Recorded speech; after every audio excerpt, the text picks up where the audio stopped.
Hello, Carl here with Sustainability Theory News. We're over at permacultureapprentice.com. They have an article, How to Use Native Fungi to Improve Soil Quality and Bulletproof Your Food Forest Against Disease. Now, it might not be an end-all silver bullet against plant disease, but if you have plants that have strong relationships with the fungus in the soil, then the fungus will help break down nutrients and make it into a form that's easily uptaken by the plant's roots. There's lots of different types of fungi out there, and they also have beneficial relationships with the bacteria. Oftentimes, the soil bacteria is food for the fungi. The fungi is the keystone species of many soil organisms. This is a very informative article, and I will be linking to it in the description. There's no way I can cover everything in this short video. But they do talk about the different types of fungi. Decomposing fungi, or sapotrophic. It breaks down different types of woody organic matter.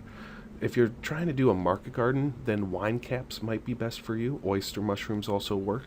Honey mushrooms as well will break down lots of different woody material, but they also act parasitically and can spread to different trees. But it's native in many parts of the world, so it's not exactly considered an invasive species.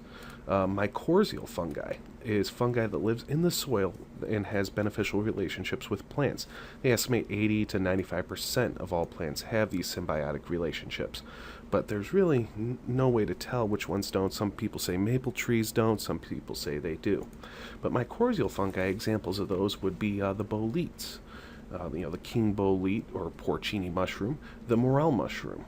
There's morels and porcinis are kind of hard to cultivate for a fruiting mass, but their mycelium could still create hyphae, which are the roots, the thin white hairs, and still populate the soil. But there's lots of different types of mycorrhizal fungi. I'm sure I'm mispronouncing that. The endo and the ecto.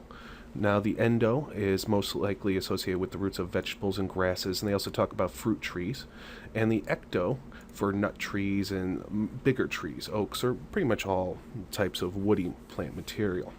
And you want to have a little bit of both in the soil as well as the soil bacteria. So how do you do that? Well, find some old growth forests in your area. Go out there and harvest some mushrooms that you start seeing out of the ground around trees that are similar to the ones you're trying to grow. Wild fruit trees if you're growing fruit trees, wild nut trees if you're growing nut trees, that sort of thing. And you can take fruiting mushrooms, take the mycelium, or I'm sorry, but take the spores off of them by making a spore print and then propagating those spores all across there using a compost tea like mixture, and we'll get into that in a second.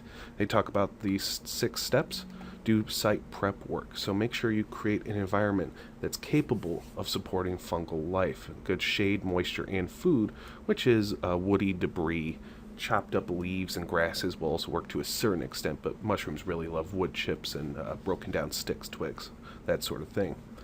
Investigate your local forest, find sources of decomposing and mycorrhizal fungi, and then introduce the sapotrophic, which is the decomposing fungi, to your land.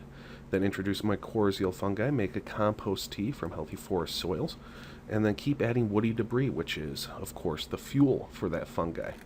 So let's talk about the adding the compost tea section here.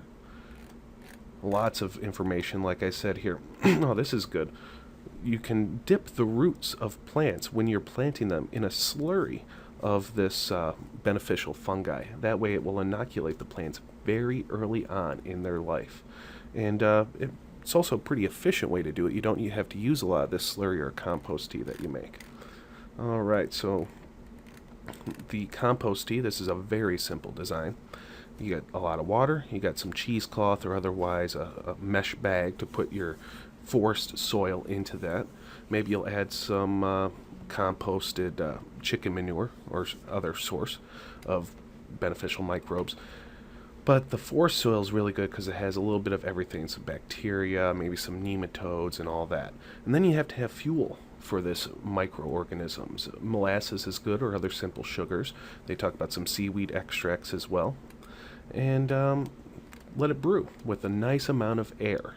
You need to have a lot of air because you need to create some agitation, and you need the oxygen to help reproduce the fungi.